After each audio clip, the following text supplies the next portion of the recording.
ఉండాలని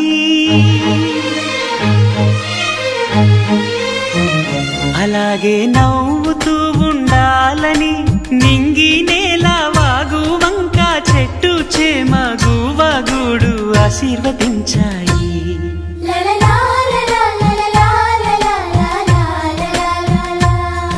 ఒక తోటలో ఒక కొమ్మలో ఒక పువ్వు పూసింది. మహారాణిలా మహాలక్ష్మిలా ఆ పువ్వు నవ్వింది.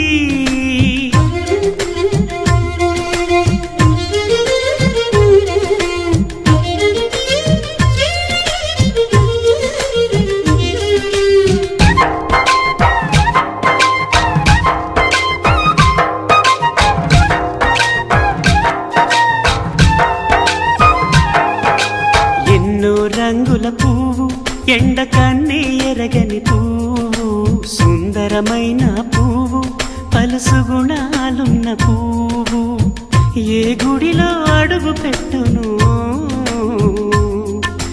దేవుడు చల్లగా చూడాలి.